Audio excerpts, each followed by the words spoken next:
Salut à tous, bon j'espère que vous allez bien, j'espère que vous êtes en pleine forme. Je suis arrivé dans les Deux-Sèvres, je suis avec Fabien. C'est ça. Tu vas bien? Très bien. Il y a du soleil. Il y a du soleil, autant qu'on en veut. Mais donc on est arrivé ici sur une belle exploitation. On va faire le tour de la ferme, tu vas nous expliquer un peu voilà, comment ça s'est aménagé avec le temps. Et après on va aller faire la traite ensemble. Voilà, ça fait longtemps que j'ai pas traité de vache, donc je vais remettre un peu la pâte et puis on va faire ça tranquillement cet après-midi.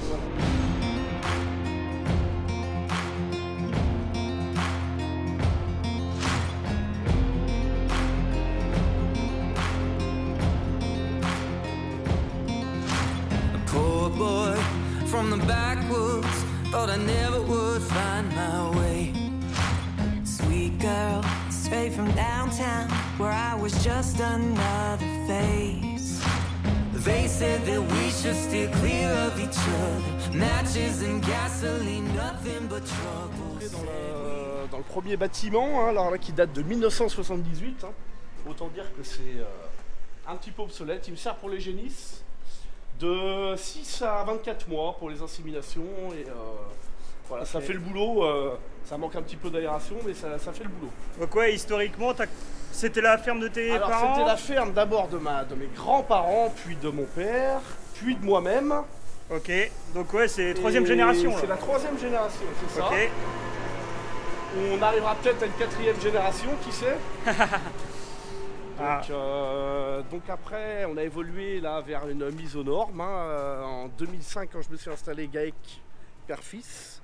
Ok. Donc avec fausse géomembrane, silo couloir. Donc installé en 2005 quoi. En 2005, 20 ans, ça fait 20 ans tout rond. Donc on a fait d'abord forcément la fumière, la fosse, le bâtiment. D'abord le bâtiment où les vaches qui communiquaient avec l'ancienne stabule pour conserver la vieille salle de traite parce qu'économiquement au départ c'était... Ouais, donc tu as fait en plusieurs parties, on a refait le bâtiment, ouais. Tu as continué à traire les vaches dans l'ancienne machine. C'est ça. Et petit à petit tu as refait la nouvelle salle de traite. Voilà, on a réagrandi ce bâtiment aussi, on a encore poussé le bâtiment qui servait au fourrage et ça a été l'évolution, donc 2005, 2006 agrandissement du bâtiment, 2007 les silos, couloirs. Ok, donc on peut voir derrière là. Donc voilà, ça s'est vraiment fait par étapes. Hein, comme toutes les exploitations. C'était aussi dans un souci quand même d'aérer un petit peu les finances, soit de voir un petit peu, de ne pas partir dans l'inconnu. Avoir de la visibilité quoi. C'est ça, on est rentré petit à petit aussi dans la ration mélangeuse, et de mélanger donc avec une mélangeuse, hein, tout simple. Du coup là, là vous avez pu nous entendre parce qu'il y a du bruit. Voilà. En train de faire du lisier après la moisson. C'est ça, exactement. Donc remettre un petit coup de lisier après le blé, les triticales. On vide les fosses qui sont bien pleines, c'est tout à fait ça. Et du coup on va s'avancer un peu autour du couloir d'alimentation. Parce que sinon on va pas nous entendre. Après, pour aller faire le tour d'un bâtiment. Donc ouais, ici c'est le bâtiment, donc c'est un air paillé. Alors, paillé, raclé tous les jours, hein. Les vaches moi sont au champ, on va dire 8 mois de l'année. Et okay. Elles dorment au champ 7 mois de l'année. Okay. Donc stabulation à moindre frais pour le peu de fois que ça sert. Donc c'est gourmand en paille. Mais en termes de main d'œuvre, c'est pas grand chose. On racle au rabot tous les matins, ça prend un quart d'heure. D'accord. Et ça enlève tous les problèmes de cellules, de vaches sales. Donc curé tous les jours? Curé tous les jours, okay. L'hiver. Là en cette saison après, je repaille tous les jours un petit peu, très légèrement. Donc là ouais, on est début juillet, donc les températures sont assez élevées. Donc quand il fait chaud, on sort les vaches à 9 h le matin, on les rentre à midi. Ok. Et par contre on les sort à 19 h et passe les 12 h de la nuit dehors. Ouais. On n'est pas pénalisé trop par les coups de chaud, on sent bien que la stabule, alors on le sent par la caméra, mais on sent bien qu'il y fait bon. Donc on gère le stress thermique comme ça, mais ça reste quelque chose de très sobre comme bâtiment quoi. Ouais, simple, efficace, voilà. Et on arrive un petit peu fumier aussi pour les cultures. Alors on se cache pas, c'est pas un problème, voilà, le fumier n'est jamais un problème. J'ai la surface pour les pentes, j'ai pas de pression d'effluent. Ouais. Donc pour rappel, en surface aujourd'hui tu as 140 hectares. C'est ça. Donc, pour 80 vaches, donc on est très très large. Et donc en maïs, tu as combien de Alors je fais environ 40 hectares de maïs. Okay. Les bonnes années, j'arrive à faire quasiment 10 hectares de maïs grain. D'accord. Les mauvaises, comme l'an dernier, on en cite tout. Ouais, en fait, mais j'ai de la marge. Ouais. En fait, la région est un peu plus sèche, on va dire. Moi, je suis de Normandie, donc c'est assez vert. Alors ici, c'est un peu plus sec. Et donc, voilà, il y a un petit peu d'irrigation. On est quand même dans une zone plutôt propice au maïs, quand même, sur les grosses terres. Des terres assez profondes par endroits, et les petites terres sont irriguées. D'accord. Donc, on est quand même plutôt en potentiel maïs, là. Dans le coin, c'est pas mal. L'herbe aussi. Donc en surface, parce qu'ici il y a quand même beaucoup de pâturage. Hein. Ouais, donc là les vaches sont enfermées cet après-midi parce qu'il fait chaud. Mais sinon vraiment la philosophie c'est de mettre les vaches dehors. Exactement. À la pâture, le plus tôt possible. Ça peut être au 28 février. Hein. Ouais, ok. Et il y a 25 hectares pâturables. Et au début du printemps il peut y en avoir jusqu'à 35 avant de faire les maïs. Des terres que... Après tu casses des dérobés. Ouais, exactement. Okay. Donc voilà, le système a toujours, d'ailleurs on a toujours fonctionné en pâturage. Hein, ouais. Et je me vois pas faire autrement, peu importe le nombre de vaches. C'est vrai que c'est quand même assez reposant d'avoir, le soir on ferme le fil, on a 12 heures de tranquillité. Et ouais, tu disais aussi tout à l'heure, en fonction des années, là le prix du lait en ce moment est assez élevé. Et satisfaisant, donc il faut essayer d'en faire un petit peu plus. Ouais. Voilà. Tu jongles comme ça quoi. Exactement. La ration est modifiée très très souvent. Hein. Ouais. Au printemps, elle est même modifiée tous les jours. Hein. La quantité de maïs, la quantité de soja. Parce que là, c'est quoi dans la ration? C'est maïs? Alors là, on a maïs en rubanage. Ok. Tourteau de soja non OGM. Ok. Et le minéral. Alors, ration, tout ce qui est plus simple. Il n'y a pas de DAC, ration complète. Donc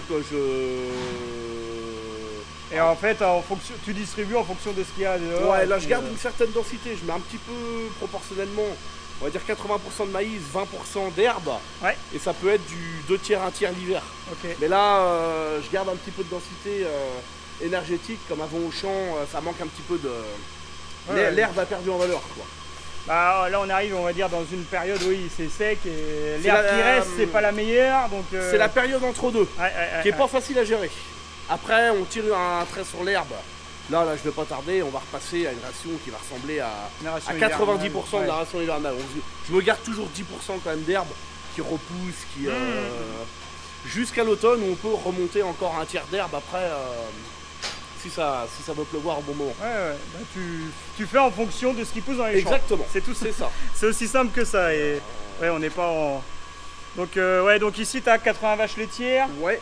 Tu es en appellation. Donc en AOP, Bord Poitou-Charentes, à laiterie de Pamplis. Ok. Une petite coopérative locale. De beurre qualitatif. Ouais. Et moi je suis même en lait cru là, du coup je suis connecté tous les jours. D'accord. Pour notre partie lait cru. Ok, ouais, donc tu as une bonne valorisation au niveau du lait. Il y a une petite valorisation et il y a aussi une bonne valorisation pour la laiterie, donc je suis administrateur. Et ça reste intéressant, on a nos analyses quotidiennes et ça oblige quand même encore, c'est une rigueur encore supérieure. Parce qu'on est... Faut maintenir le top qualité quoi. C'est plus restreint encore sur les Escherichia coli, sur les staffs, que les autres n'ont pas forcément pour du lait pasteurisé. Donc il faut maintenir une hygiène, une qualité de traite importante. Et donc forcément là l'été il fait chaud, il faut quand même que tu pailles un peu je paille un petit peu l'air qui est derrière pour maintenir... Parce que ça ventile et ça sèche, mais je fais quand même des économies de paille à ce moment-là, quoi. Ça c'est certain. Et en paille t'es autosuffisant? Ouais. Okay. Alors là même en cette saison, parce que je sais pas si tu veux... J'ai vu, je crois qu'il y a un peu de foin, non? Je paille même avec du foin qui ne me plaît pas. Du foin, des mauvaises bottes. Ouais, voilà. Ça me permet de le recycler. Ouais. Et voilà quoi. Et puis voilà, ça suffit, ça fait le taf pour cette saison-là. Ok. Après, et du coup là, on a le bâtiment des vaches à droite. Là, tu as ton stockage d'enrubanage selon l'année. C'est que de l'herbe ou c'est du trèfle? Alors maintenant je fais aussi du métail. D'accord. J'ai développé le métail pour ramener de la protéine. J'étais assez déçu du régras trèfle où le régras finissait par manger le trèfle. Ok. Donc là, je fais du métail triticale. Triticale, c'est du mélange TSVV. Veste velue et 2 mélanges de trèfle. 13 chlorosome.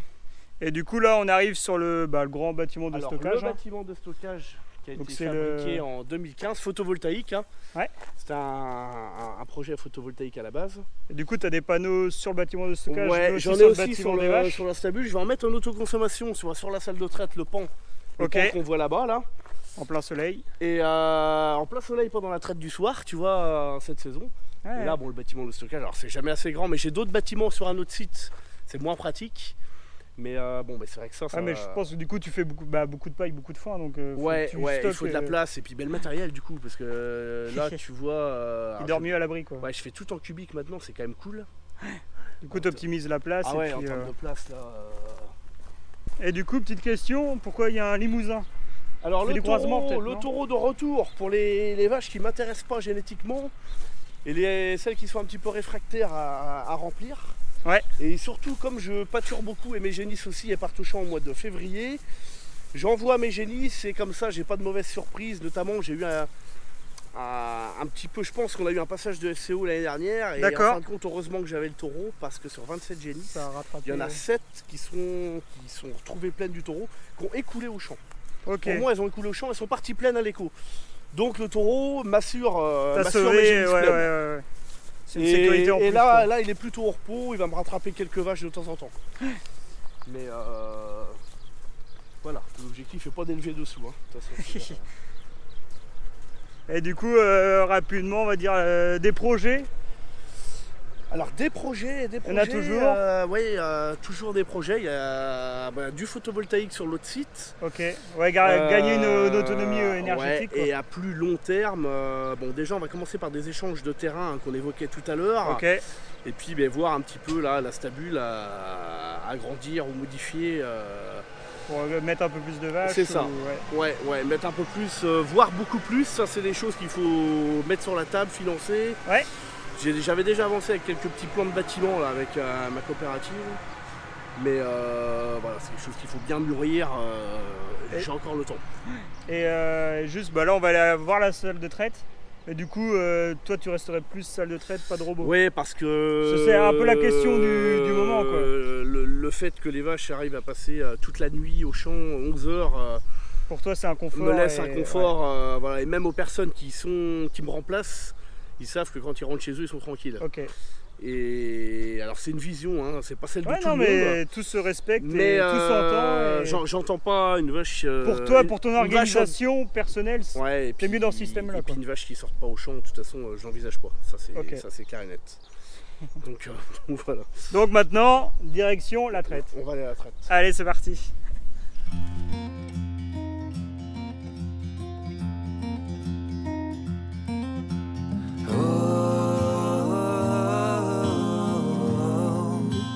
We're just getting started.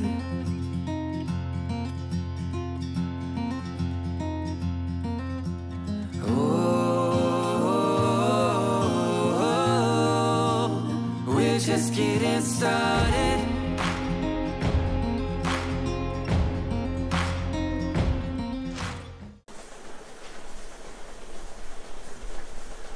Du coup, rapidement, protocole de traite. Alors, protocole de traite dans cette saison, il est léger, hein, c'est-à-dire un petit passage de chiffon papier. Hein, et branchage directement. Par contre, l'hiver, il y a de la mousse. Il y a de la mousse avant un petit peu, les tétines sont plus sales, hein, là, c'est toujours dans le bâtiment.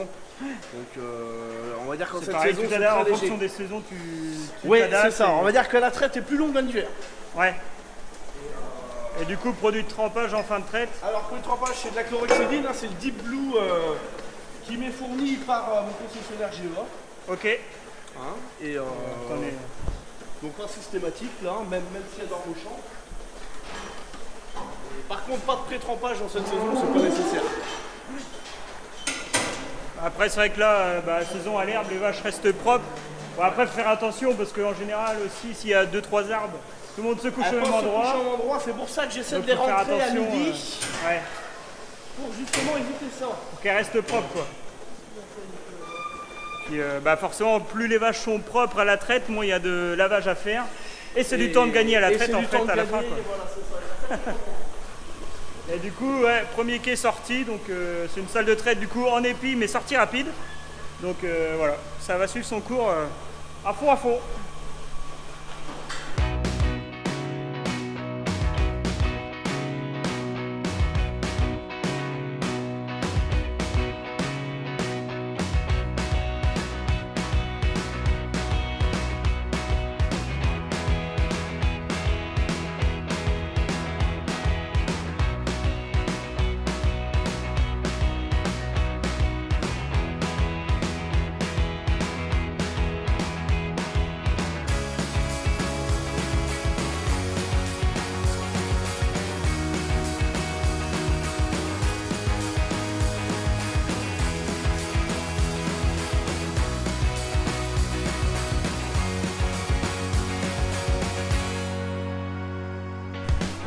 Fabien, t'es en train de brancher les vaches là? Ouais. Dis-moi, parle-moi un peu de tes manchons parce que j'ai fait des calculs rapides. T'as gagné à peu près 100 kg par jour en moins de poids à soulever. Alors ça m'étonne pas. Moi j'étais pas forcément partant pour changer un système qui marche et mon technicien m'avait mis une griffe à l'essai en fait parmi les 16 autres. Ok. Et avant t'étais en gobelet inox? Ouais, gobelet inox léger quand même, mais gobelet inox. Et du coup là t'es passé en composite? Ouais, intégral. Hein. Avant j'avais le tuyau court là, ouais. qui était un peu embêtant aussi. Et mine de rien, sortie hiver, beaucoup moins mal aux épaules. Hein. Moi, la traite est plus contraignante en hiver, ouais. Plus de lavage, et là, il n'y a rien à faire. J'ai senti vraiment le bénéf. Et de toute façon, en fait, du poids en moins soulevé tous les jours, ouais, forcément pour les épaules, physiquement. Mais un bout de bras, c'est énorme. Ouais, surtout que là, on est en traite épi, donc il faut aller vraiment chercher la mamelle. Chercher loin avec la main gauche. Et voilà, mais j'ai été convaincu, hein, quand je branchais la seule griffe avec le composite. C'était un régal. J'ai vite compris que ça allait le faire. Voilà, non mais en fait aujourd'hui on parle de plus en plus de confort pour le trayeur. Parce qu'aujourd'hui la traite, en salle de traite, ce qui est le plus physique c'est de brancher une vache, c'est soulever le faisceau trayeur. Et donc là ici sur la salle de traite, donc c'est une 2x8, hein, on a gagné à peu près 100 kg de poids soulevé en moins tous les jours. Et si on ramène ça l'année, ça fait quasiment 35 tonnes. Donc c'est quand même des poids conséquents, importants. Et donc ouais, aujourd'hui le faisceau trayeur pèse 1,5 kg, alors qu'auparavant avec les gobelets inox, je vous en montrais un. Donc avant c'était des gobelets inox comme celui-ci. Là on était autour de 2,3, 2,4 kg par griffe, par faisceau trayeur. Et donc le poids gagné est énorme. Et du coup ramener à l'année c'est énorme. Et si on ramène ça sur on va dire 5, 10 ans, 20 ans, là la salle de traite elle a 20 ans, et il aurait pu beaucoup moins soulever de poids depuis quelques années. Mais voilà, aujourd'hui je pense que Fabien ferait pas machine arrière. Et bon, c'est intéressant aussi de parler de confort. Et c'est surtout en termes de qualité de lait, en termes de traite, qualité de traite, il n'y a rien qu'à changer. Il n'y a rien qu'à changer, c'est ce qui me faisait toujours un petit peu peur, moi, quand je... Forcément, on part d'un truc qui fonctionne très bien. Ouais. Et non, absolument rien. Du jour au lendemain, j'ai tout changé, hein, de toute façon. Alors, il y a quand même aussi un autre avantage, c'est à la vitesse à laquelle on change les manchons. Parce que les autres manchons étaient pénibles, c'était pénible à changer. Et là aussi, c'est fait en 5 fois moins de temps et avec beaucoup moins de pénibilité, quoi. Donc non, c'est tout bénef. Aucun regret. Nous, à la salle de traite, on a encore les gobelets en inox, gobelets lourds en plus. Donc je pense que ce serait intéressant d'y travailler et de gagner du poids, surtout au niveau des faisceaux, pour gagner du confort de travail au quotidien. Donc là, il reste combien de vaches à brancher? Parce que moi, je discute, mais je n'ai pas branché une vache encore. Je dirais qu'il en reste peut-être une quarantaine après, ouais. Ok, ouais, donc on est à la moitié, donc j'ai encore le temps de brancher quelques vaches avant de partir.